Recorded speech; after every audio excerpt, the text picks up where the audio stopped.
오늘 우리가 집중하기 원하는 구절은 5절부터 7절인데요. 그 중에서도 5절에서의 하나님께서 일곱 식구를, 노아와 일곱 식구를 보존하시고, 이 보존하시는 그 보존하시는 대상이 바로 의를 전파하는 자, 의를 전파했던 노아를 보존하셨다는 부분과, 그리고 7절에서 무법한 자들의 음란한 행실로 말미암아 고통당하는 의로운 롯을 건지셨으니, 이렇게 건지시는 하나님, 보존하시고 건지시는 하나님을 살피려고 합니다. 이 순서를 오늘은 좀 반대로 좀 살피려고 하는데요. 먼저 7절을 보시면 무법한 자들의 음란한 행실로 말미암아 고통당하는 의로운 롯이라고 기록하고 있죠. 무법한 자들의 음란한 행실. 이 음란한 행실은 위에 2절에 여럿이 그들의 호색하는 것을 따르리니와 연결됩니다. 여기에서 호색하는 것은 성적인 쾌락을 그들의 욕구대로 마음껏 따르는 것을 의미한다고 우리가 함께 나누었었죠. 그래서 이러한 것이 왜 가득한가? 바로 육신의 정욕대로 살아도 구원받을 수 있다.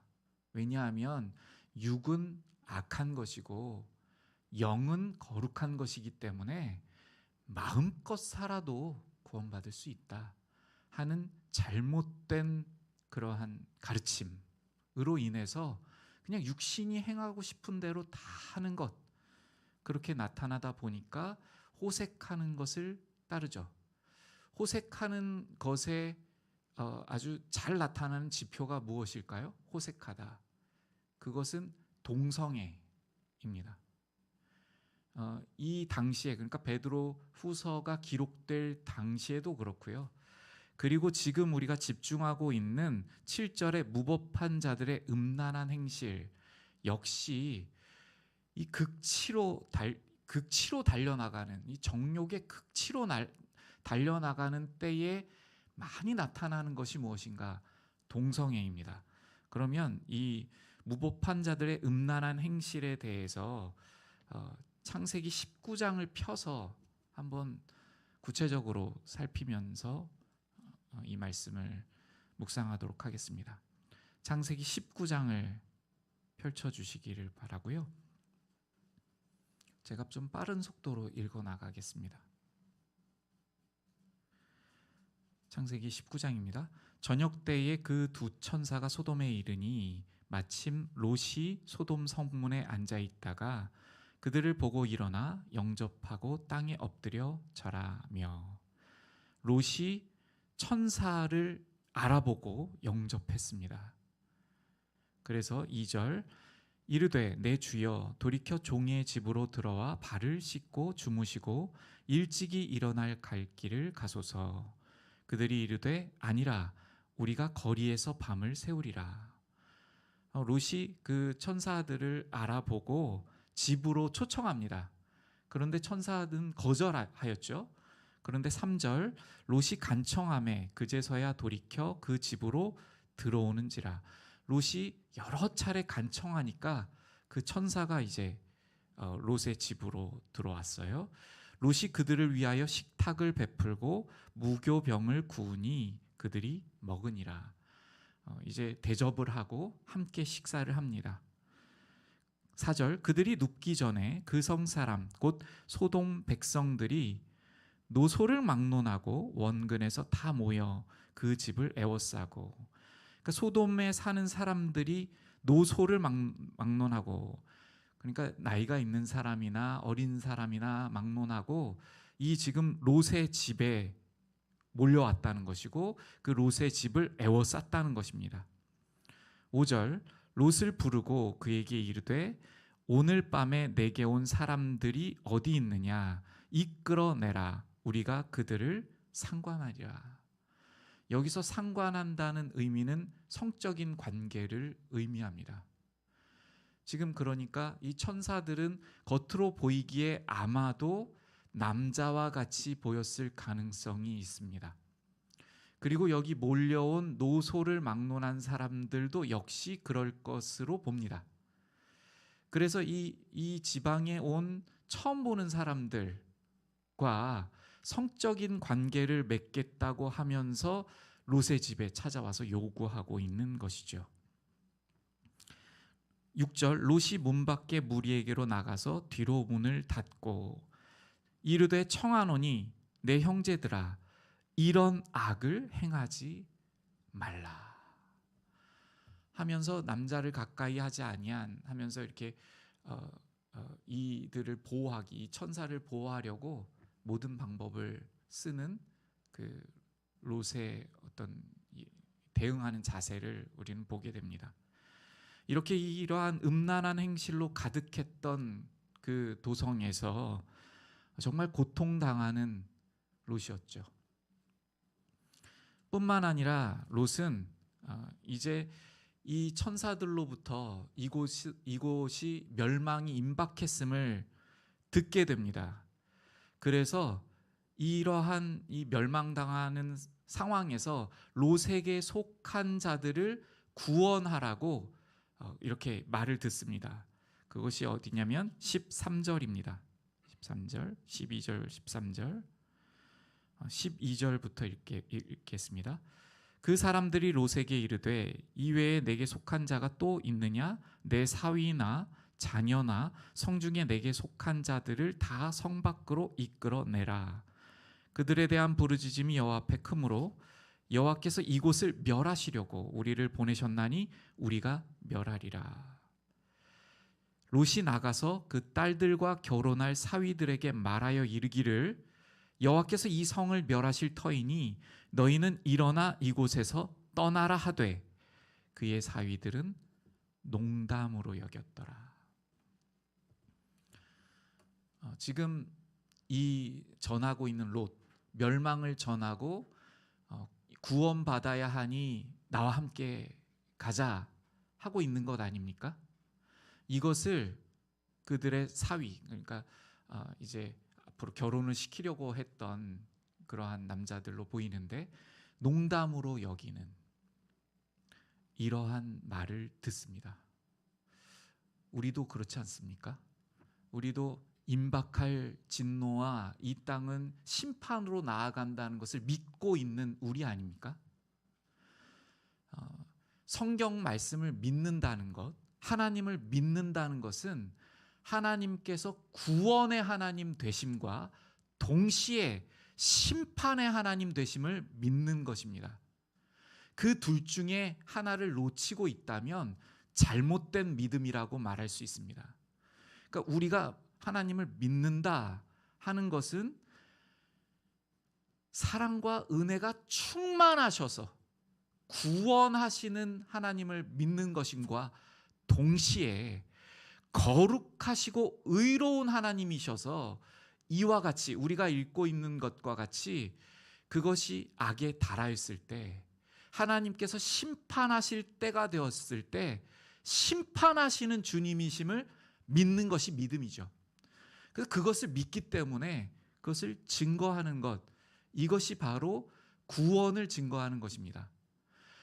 구원을 증거할 때 심판이 반드시 따라야 합니다. 그 심판으로부터 우리를 구원하시기 위해 십자가의 복음을 주신 것이기 때문에 십자가의 복음이 무엇입니까? 우리에게 내려질 심판, 우리에게 내려질 영원한 고통, 즉 지옥에 영원토록 형벌받을 그 형벌로부터 우리를 구원하시기 위해 예수 그리스도를 보내주신 것, 이것을 우리는 복음이라고 말하는 것입니다. 그것을 당시에 롯이 전했죠. 이제 심판의 때가 임박했습니다. 사위들에게 아마 간곡하게 요청했을 것입니다. 이제 곧 하나님께서 심판하실 거야.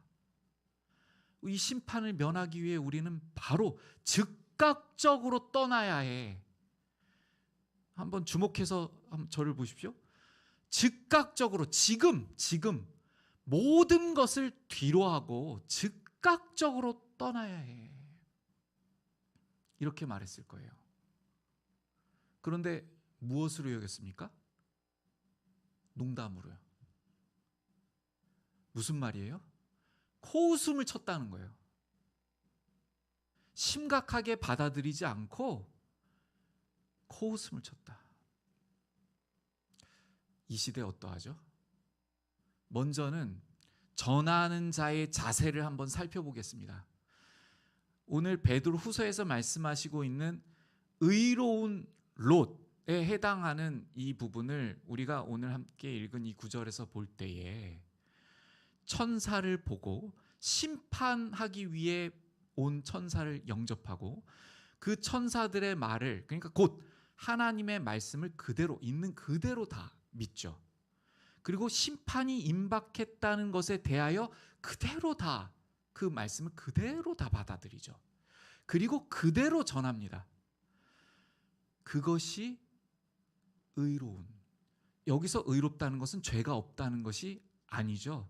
하나님의 구원의 방법, 하나님께서 심판하신다는 그 하나님의 구원의 방법과 하나님의 심판을 하나님께서 행하실 것을 그대로 받는 것, 그것이 의로움입니다. 그리고 그것을 증거합니다. 즉각적으로 떠날 것을 증거하죠. 우리의 자세는 어떠합니까? 우리의 자세 어떠하죠?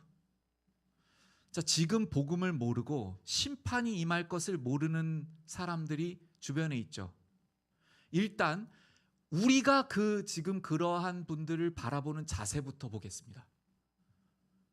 지금 즉각적으로 돌이켜야 한다고 생각합니까? 첫 번째로 우리 자신을 보는 것입니다. 오늘 본문 앞에서요. 내가 어떻게 생각하고 있는가? 바로 내가. 이러한 복음에 관심도 없고 이 땅의 가치와 이 땅의 쾌락과 이 땅이 그냥 하는 그대로, 그것의 가장 극치가 무엇으로 나타난다고 했죠? 동성애. 동성애에 대해서 지금 나타나고 있는 어떤 성적인 쾌락이나 이런 모든 행실에 대해서 이런 것이 뭐 컨텐츠로 나타날 수도 있고 많이 비춰지잖아요. 그런데 그런 것을 어떤 사람들은 은밀하게 즐기고 있을 수도 있고 또 뭐 별로 대수롭지 않은 것으로 여길 수도 있고 다 그렇게 뭐 그렇지 뭐. 그래서 마치 어떤 영화나 그런 곳에 그런 것이 소재로 등장하고 이렇게 나와도 그냥 웃어 넘기고 그냥 이렇게 나가요. 그리고 또 이 시대의 법은 어떻습니까? 소수의 성적인 자유라고 하면서 그것을 옹호해 주는 방향으로 가고 있고, 심지어 성경에서 죄라고 말하고 있는 동성애에 대해서 그것을 죄라고 하면 그것은 잘못된 것이다. 영국에서는 잡아갑니다. 목사가 이것을 설교하잖아요. 법에 걸려서 잡아가요. 그런 시대가 됐습니다. 우린 어떻습니까? 지금 당장 그러한 것들로부터 돌이켜야 함을 우리는 그 긴급성과 시급성을 가지고 복음을 전하기 원하고 있습니까? 아니면 뭐 내일 가도 되고 그 다음날 가도 되고 오랫동안 거기 머물다가 그냥 최대한 거기 그 죄악 가운데 머물다가 하루 이틀 남기고 구원받으면 되지. 그것이 가능합니까? 일단 먼저는 우리의 자세를 살폈습니다. 이제 두 번째로 이 복음을 듣고 있는 사람들의 자세를 살피겠습니다. 이 부분은 우리가 노아의 시대 때와 동일하게 함께 볼 수 있는데요. 노아가 그 방주를 짓는 세월이 굉장히 길었겠죠. 그 방주를 하루아침에 지었겠습니까? 굉장히 오래 걸렸을 것입니다. 방주를 짓고 있고 심판에 대비하고 있는 노아의 그 행동에 대해서 당시의 사람들, 노아의 가족 이외에는 관심을 갖지 않았기 때문에 탑승하지 않았죠. 비웃었을 것입니다. 무슨 그러한 홍수가 일어난다고, 무슨 심판이 있다고. 이 롯의 때도 마찬가지죠. 농담으로 여기고 우리가 복음을 들고 나아가고 또 때로는 진지하게 가족들이나 또 직장 동료나 누군가에게 복음을 전합니다. 우리의 자세가 긴급하게 증거할 때도 있죠. 그리고 정말 그것을 믿고 열정적으로 증거할 때도 있습니다. 그런데 세상은 어떻게 반응합니까? 마치 신화처럼, 마치 사람들이 만들어낸 여러 가지 구원에 대한 이야기 중 하나로, 진리로 절대로 생각하지 않습니다. 하나의 유일한 구원의 길이라고 여기지 않죠. 근데 그것이 하나의 유일한 구원의 길이에요. 살아날 길, 생명을 지킬 유일한 길. 근데 그것에 대하여서 세상 사람들은 어떻게 말하냐면 배타적이다 이렇게 말해요. 왜 그것만 옳으냐 이렇게 말해요. 왜 그것만 구원의 길이냐 이렇게 말합니다. 그러면서 기독교 교회 이 복음 전하는 사람들 이렇게 비판해요. 왜 저기 불교 또 다른 종교들은 이것도 인정하고 저것도 인정하고 다 인정하는데 왜 유독 기독교만 그것만 구원이라고 말하냐. 여러분, 진리는요 배타적일 수밖에 없어요. 진리라는 유일한 길이기 때문에 다른 모든 것은 비진리, 진리 앞에서요. 진리는 유일한 거예요. 유일한 거. 그렇기 때문에 진리의 고유한 속성 자체가 배탁성입니다. 그것을 세상이 볼 때는 이것은 독단적이고 너무하다 이렇게 말하는 것이죠. 지금 그러한 현실 앞에 롯은 처해 있습니다. 자기가 사랑하는 사위들 농담으로 여기고 자기의 손길을 거절합니다. 결국 어떻게 되죠?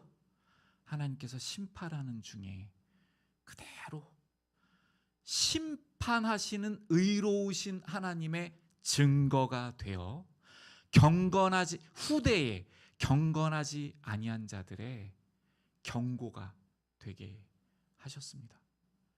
하나님의 심판에 합당한 도구로서 남게 되었습니다. 당시에 5절 당시 노아의 시대에 의를 전파하는 노아와 7 식구를 보존하셨습니다. 여기서 이 보존, 보호라고 쓰고 있는 이 원어는요 에필라센이라고 발음되는 단어인데요. 에필라센. 이 에필라센을 예수님께서, 사도 요한은 예수님께서 이렇게 말씀하실 때 이 단어를 이 에필라센으로 기록한 곳이 있습니다. 요한복음 17장 12절인데요. 내가 저희와 함께 있을 때에 내게 주신 아버지의 이름으로 저희를 보호하였나이다. 예수님께서 예수님의 제자들을 아버지의 이름으로 보호하였나이다 할 때와 동일한 단어입니다. 주님께서 보호하시고 계시는 그 대상이 누구냐면 바로 하나님의 유일한 구원의 길을 증거하고 있는 노아를 보호하시죠. 이 부분을 우리가 또 이렇게도 생각해 볼 수 있을 것 같아요. 하나님의 말씀을, 유일한 하나님의 구원의 길을 보존하고 보호하고 붙들고 있는 자들을 주님께서 보호하고 보존하시고 계시다. 이렇게요. 다시요. 쉽게 다시 표현하면 하나님의 말씀을 붙들고 수호하고 있는 그들을 하나님께서 보호하고 수호하고 지키시고 있는 구절로도 읽을 수 있을 것 같습니다. 이 또 아래에서의 건지셨으니에 해당하는 원어는 에류사토인데요. 2장 그 7절에서 말씀하시고 있는 그 의로운 롯을 건지셨으니, 이 건지셨으니에 해당하는 단어는 또 어디에 나오는가를 살펴보았습니다. 이 말씀은 예수님께서 기도를 가르쳐 주실 때에 이렇게 말씀하시죠. 악으로부터 건져 주시옵소서. 우리가 주기도문을 예수님께서 가르쳐 주실 때에 우리를 악에서 건져 주시기를 기도하시잖아요. 그 건지다, 그 구원하다, 그 단어입니다. 이제 우리가 이 본문을 다시 한번 상기하면서 기도로 나아갔으면 좋겠습니다. 우리를 모든 악으로부터 건지시고 또 우리를 지키시고 보존하시는 하나님을 우리가 기억하시면서 먼저는 우리가 이 주님의 길, 주님의 구원을 정말 긴급하고 즉각적으로 증거하기를 원하는 마음인가? 우리가 지금 바라보고 있는 어떠한 사랑하는 대상자들에게 이 구원이 오늘부터, 이 순간부터 필요하다고 여기고 있는가? 아니면 그렇지 않은가? 우리 자신의 마음을 돌아보시면서 살펴봤으면 좋겠고요. 또 두 번째로는 이 세상이 바로 그렇게 반응하죠. 코웃음을 치고 여러 가지 사람들이 만들어낸 구원관 중에 하나 정도로 여깁니다. 이러한 세상 속에 살고 있음을 기억하시면서 기도로 나아가기를 원합니다. 먼저는요, 첫 번째 기도 제목, 우리 함께 주님 앞에 간구드릴 기도 제목은 하나님께서 우리에게 주신 유일한 길, 예수 그리스도의 십자가만을 정말 더욱 알기를 소원합니다. 그래서 우리의 마음이 느긋하지 않고, 저는 지금 느긋하다라고 썼습니다. 우리는 하나님 안에서 여유로울 수 있습니다. 그러나 심판에 대해서 느긋하면 안 됩니다. 하나님의 은혜 안에서 우리는 우리의 생활 가운데 여유롭고 평강을 누릴 수 있습니다. 그러나 복음을 증거함에 있어서 우리는 때를 얻든지 못 얻든지 증거해야 합니다.